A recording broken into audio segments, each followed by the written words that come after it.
bracelet was the first lie that looked me in the eye. It was a thin band of blue beads with a tiny silver paw, the kind of gift strangers leave on a coffee shop board for good vibes. Kira slid it onto her wrist and said a client gave it to her because she'd sat up all night with a high-anxiety lab. My phone buzzed in the same breath with an overtime text, double shift at the warehouse, can you take it? While I stared at her bracelet, our Beagle Snubby stood at the door, whining like he could smell the pool she brought home on her skin. I'm Rick, 41. I move auto parts for a living in a building that hums like a tired fridge.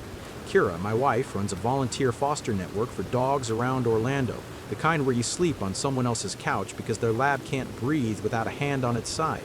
If you've ever scrolled past a photo of a smiling golden retriever in a backyard with perfect Florida grass and a caption about forever homes, she might have written it. She's good at making people feel like they saved something, me included. Until the anxious lab always needed her when I worked nights, and she came home with chlorine in her hair and free bracelets that smelled like lotion and a story I couldn't carry. First time the lab needed her was a Monday. Second time was a Thursday. Then it was like the moon. Every time I had a shift, the dog's anxiety flared.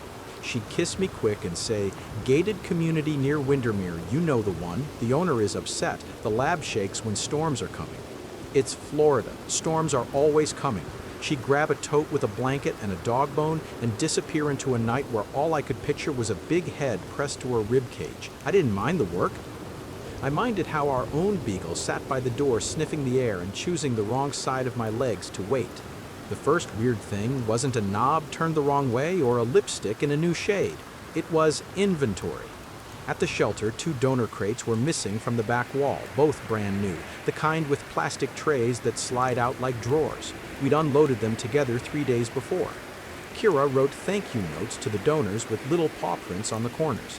When I brought it up, she said, we sent them to a cousin's house for an emergency foster. Paperwork follows. The paperwork didn't. The labels on the empty boxes in her trunk did. I found them because I pulled the spare tire and the boxes caught my sleeve like a cat.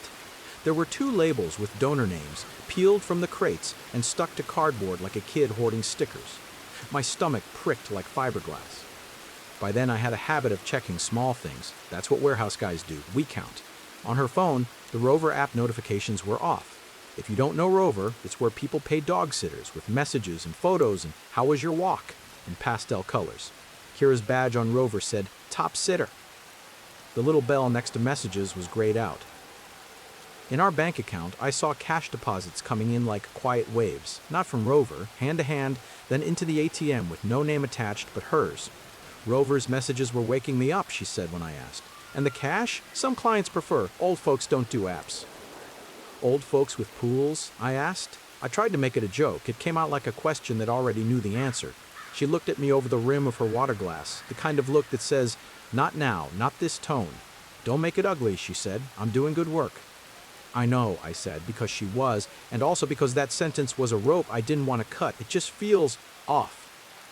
You're tired, she said, standing, kissing my temple, chlorine whispering up as she moved. Sleep. I did. Badly.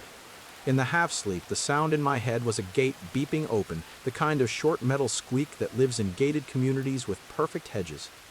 The next day, the HOA letter showed up in our mailbox like a polite ghost from some other neighborhood. Homeowners Association for the gated community with the night swims. To whom it may concern, it began, in that flat voice paper has. We are investigating unauthorized after-hours entries to shared amenities. If you are a resident or guest, please ensure your fob is used only by household members. A fob is a little plastic key that opens gates and doors with a beep. We don't live there, we don't have a fob. The letter shouldn't have known our names. But there they were, on the second page, below household contacted regarding visitor entries. I waited until Kira was home to ask. I kept it calm. That's my thing when a pallet tips and someone wants to blame gravity. Why did we get a letter from an HOA in Windermere? I said, holding it by the corner so it didn't feel like a fight yet. She was cutting apple slices for a dog-safe snack she'd learned on Instagram. Open fostering, she said. They sent it to anyone on the contact sheet. Don't worry about HOA. They hate dogs until Christmas cards go out. How are we on the contact sheet? I asked, softer than a whisper. She rinsed the knife and shook water off her hands. Sometimes the owner uses me as the point person, she said. It's sitting, Rick. Don't make it a thing. Is the owner the swim instructor? I asked. The one you said runs a confidence class for rescue dogs in the pool? Her mouth did a small, uncomfortable thing. Mike, she said. He teaches kids to swim, and he runs a wellness class for shy dogs. It's sweet. Wellness, I repeated, because sometimes repeating a word shows you how it doesn't fit. He gave you a fob? Color came to her cheeks the way a cloud moves across a weak sun. Temporary access to the community room, she said. It's safer than waiting for a guard to buzz you in at 2 a.m. I thought about fobs and 2 a.m. and who trusts who with access to what. I thought about how a community that doesn't know your name will still let you in if your hand has the right chip. I thought about our Beagle, who, when he loves you, leans his whole head into your knee like he wants to be a door. Then I put the letter in a drawer under the takeout menus and told myself that noticing isn't loving, but loving needs noticing. On a Saturday, I worked a long shift and came home to a door that smelled like pool and a couch with an indentation where Kira sleeps when she says the lab is calm, but she needs a minute before showering. Snubby paced the kitchen like a fox in a puzzle. He wanted something that wasn't in our air. I fed him. He took 2 bites and left the bowl, trotted to the door, sat, howled once like a question that had a place to go. I opened the door and he bolted. Beagles aren't sprinters, but they are purpose with legs. I followed, cursing, calling his name in that whisper shout you use when you don't want to wake the neighbor who hates your life. He ran straight to the fence line at the back of our property, pushed his nose through the hole under the boards, and whined like he was reading a menu. He looked at me, then at the space beyond, then at the space beyond, then at me again, pleading. Where? I asked him, like he could point. He did, in the way dogs do, the turn of his head and the weight of his front foot in the dirt. Right, toward Windermere, toward pools and bracelets and night scents. I grabbed my keys and his leash and we got in the truck. I didn't say anything to Kira. She was in the bedroom, door closed, water running. I texted my sister to ask if she could be at her phone. She sent back a yes and a heart and something that looked like a dog sticker she thought was Snubby and wasn't. I put the truck in drive and went. The gates at the community were the kind that try to look like they aren't there. A guard in a polo waved cars through with the same hand he used to drink coffee.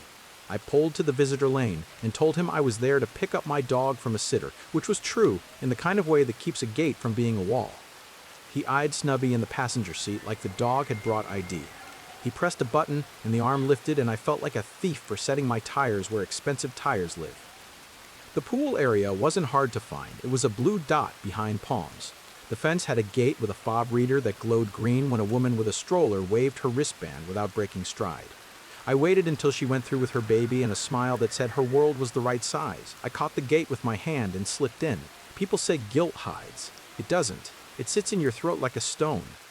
Snubby did the rest. Nose to concrete, tail up like a flag, he trotted along the edge until we reached the community pool and, beyond it, a row of townhomes that shared a smaller courtyard.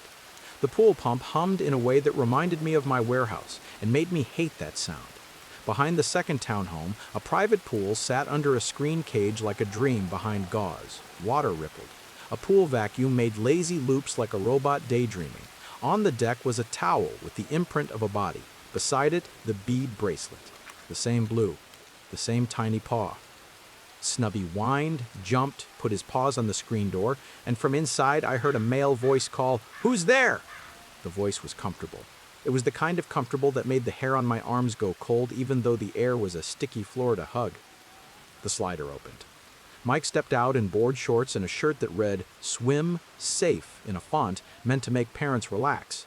He was mid-30s, tan, the kind of strong you only get from water and other people's praise. He held the screen door like the scene was casual. Then he saw me, and his eyes did a calculation so fast I almost respected it.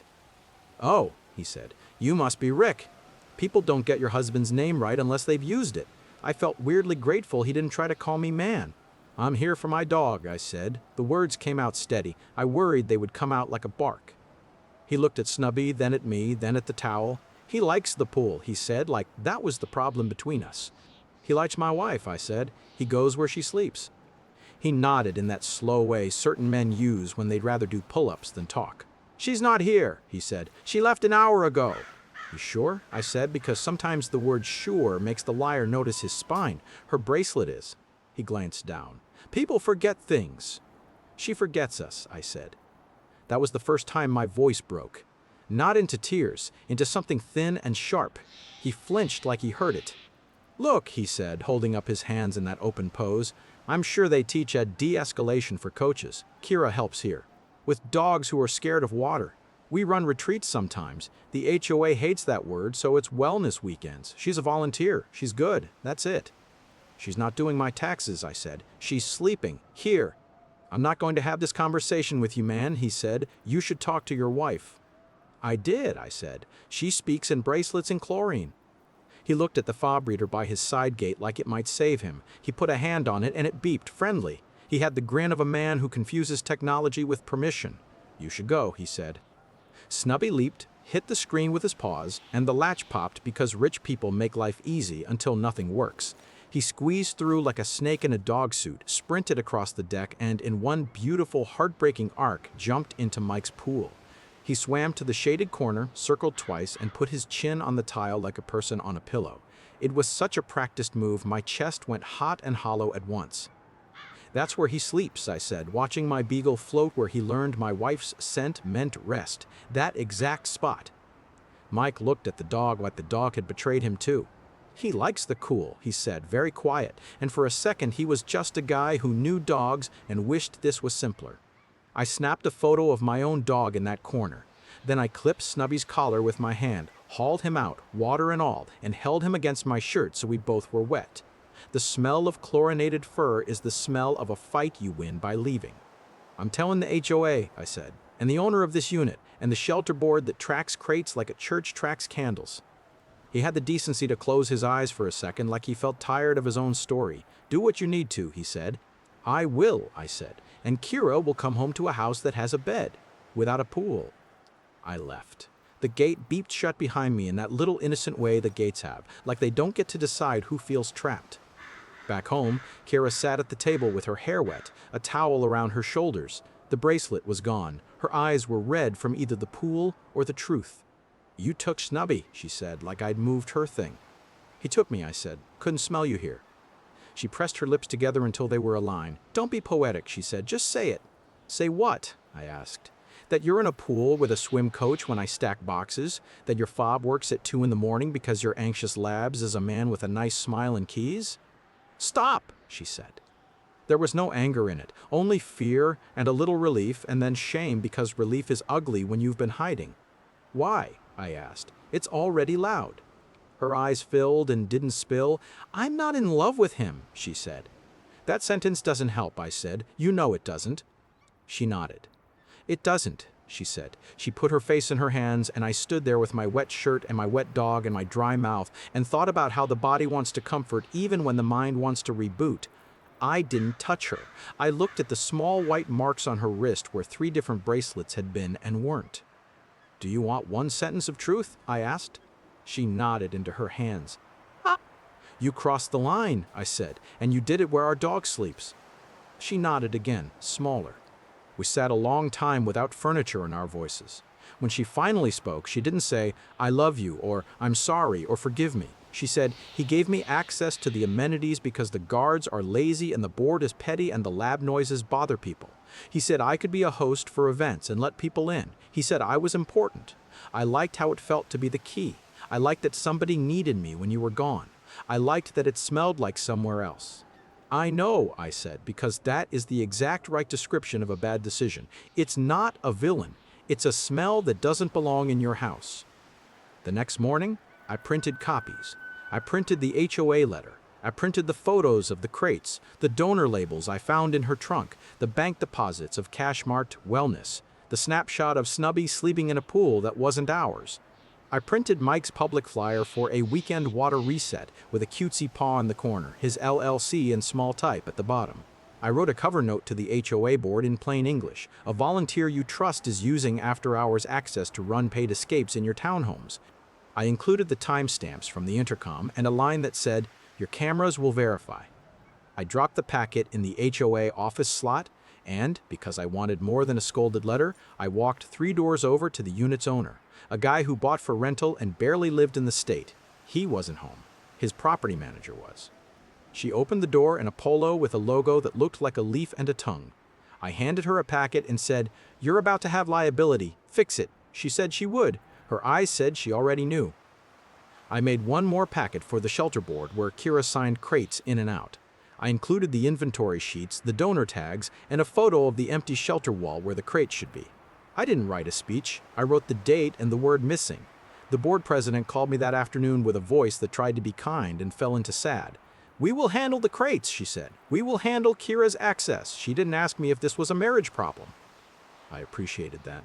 It was, and it wasn't hers to fix. The HOA responded fast, in the way HOAs do when they sniff legal. They pulled their logs, the little records that say FOB 123 entered pool gate at 01110, FOB 123 entered lobby at 01036, guest code used at 01038. They had video from the parking garage showing a couple returning with wine and blankets. They sent me copies with faces blurred because that's the line we live on between truth and liability. I didn't need faces. I knew the shoulders and the way weight sits on hips when someone thinks they are home. They copied the owner, who wrote back with the kind of email that uses the word terminate. Mike lost the sublease to the shared spaces. A sign went up by the pool, no after-hours events. Access revoked for violations. The small beep of the gate that sounded like permission now had a red glow that said, "Not for you." I didn't dance. I didn't drink. I didn't throw anything. I took Snubby for a walk around our block until his tongue lolled and his ears flapped and he didn't care about gates. When we got back, Kira had a suitcase on the bed and 2 stacks of clothes that didn't look like ours, even though they were. "I'll go to my mother's," she said. "She'll be mean about it, but she'll let me in." "I'm not going to fight you for the bed," I said, "just for the dog." She looked at Snubby. He looked at her. His entire being pulled toward her and then back toward me like he was the rope in a game. "He can be yours," she said. "I don't deserve him." "This isn't deserve," I said. "It's where he knows home is." She started to cry then, not the movie kind, the kind that makes your throat do something unfair. I let her. I sat on the edge of the chair and looked at my hands and thought of every man I know who has ever been told to be a wall when a flood came. I thought of how walls break and fences rot and dogs find pools and people do the math of loneliness bad. I thought of how my father would tell me to man up and how that phrase sounds like a door slamming on a room that could have been a shelter. "Here's what we're going to do," I said when she could hear. "We're going to talk about Mikey. Not him, not you, not me. We're going to talk about the dog and the mortgage and the things that keep a boy feeling soft inside his house." "Okay," she said. "I don't want to punish you," I said. "I want to protect what's mine. That's different." "I know," she said. "We'll do joint custody," I said. "But he sleeps here more. He goes to school from here. The house stays with me. You can take whatever furniture you remember choosing. I'll keep the ugly couch. It fits me." She laughed through snot. "It is ugly," she said. "It is," I said. "But it's mine, and it smells like our dog." We stood up, and it was like when you stand on a boat and the dock sways a little and you learn your legs again. She put her hand on Snubby's head and then pulled it back like she'd touch a stove too long. She zipped her suitcase and looked around like a tourist. She whispered, "I'm sorry, into the air." I nodded. The apology didn't fix anything, but it placed us on the same planet. I filed papers. The clerk at the county building had eyes like she had 2 lives and only lived in one of them. The lawyer I hired had a voice that didn't rise at the end of sentences. "Do you want the dog listed by name?" she asked. "Yes," I said. "Capital S," she smiled. "Good." Word traveled in our small orbit. The shelter board moved Kira to limited volunteer until they finished a review. The HOA posted no subleasing rules on a bulletin board with pushpins in colors that didn't match. The owner's property manager sent a group email that made it sound like she had saved the city. Mike's Instagram switched from bespoke retreat photos to quotes about growth and grit and choices. I didn't follow. I heard from people who need to tell you what they saw. "He was mad," a woman from the pool said to me at Publix. "Like he lost a good deal." I nodded and reached for eggs and thought about how a good deal for one person is a bill for someone else. At night, the house had a sound again. Not a pool pump, not a gate beep. The sound of a dog going from one room to another to check that his person was still a person. I slept badly, then better, then the kind of sleep where you wake up at 4 and feel like a hand is pressing lightly on your chest saying, "You're okay." In the mornings, the sun through the blinds cut our bedroom into neat slices. I stood in the kitchen and made coffee and filled Snubby's bowl and felt the kind of quiet people pay for and then ruin with plans. Kira came by to get more clothes a week later. We were civil and stupid. She asked about the water bill like we were a normal divorce, which is to say, a business closing. She looked at the crate by the back door and at the leash on the hook and at the HOA letter pinned by a magnet that says Orlando in peeling letters. "Do I get a copy of those?" she asked, half joking, pointing at the HOA logs and the inventory sheets. "You got the lessons," I said. "Let me keep the paper." She nodded. She paused, then said, "Are you ever going to forgive me?" I looked at her and at the sink and at the ridiculous apple core we bought together because we liked the idea of fruit behaving. "Forgiveness isn't a button," I said. "It's a dimmer. I can see better than I could before." "Is that a yes?" she asked. "It's a, I'm done bleeding," I said. "It's a, I won't make your mistake my job."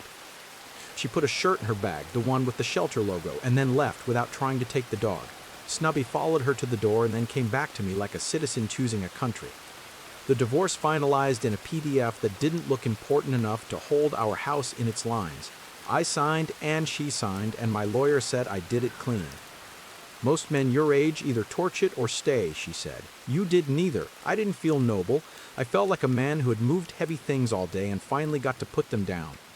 The last time I saw Mike was in the parking lot of a strip mall where I get my oil changed. He came out of the juice place holding a plastic cup full of a color that didn't exist in nature before Instagram. He saw me, flicked his eyes at Snubby, and then back to my face. He nodded once, the way people nod at a headstone they recognize. I nodded back. Then we both kept walking, because there's nothing good in two men trying to drag the past onto a curb. I kept going. That's the part no one tells you is a choice.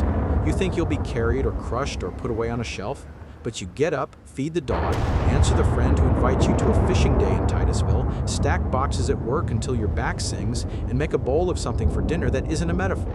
You learn the quiet of your own living room. You learn the sound of your own gut, which is different from the sound of your fear. You cross a pool once in your head, and you don't go back there unless your mind wants to punish you. You teach it not to. Snubby doesn't try to run to the pool anymore. He still loves water, but now it's ours when the sprinkler leaks and the puddle becomes a lake in his imagination. Sometimes he stands in his kiddie pool and looks at me like he remembers a different blue and chooses this one anyway. That's all I ever wanted. A choice. A small one. A right one. I kept the ugly couch. It holds naps like a friend. The bracelet, I found it under the passenger seat a month later, the blue beads with the tiny paw. I didn't throw it away. I put it in a drawer with a title in my head, things that aren't mine anymore. I added a printout of a pool photo, the HOA letter, and the inventory sheet with the column where we wrote missing, and then wrote found when the crates came back with scuffs and a note from someone named Wellness Team that read, "Sorry." I put a picture of Snubby between those papers, but a Creed one with Intraman. I looked at it once before closing the drawer and thought, there it is, the weather report. Storms, then sun. Not a story, just the sky doing its job. If you were me, would you have marched straight to that pool and flipped a table, or done what I did? Turned on the lights, pulled the logs, and let the gate beep red on its own? And if your gut already knew, what would you count as proof money you didn't plan on? Cameras that never sleep, or a dog finding the bed where it smells like you? Thanks for listening. If you want more stories like this, I'd appreciate a like, your take in the comments, and a subscribe.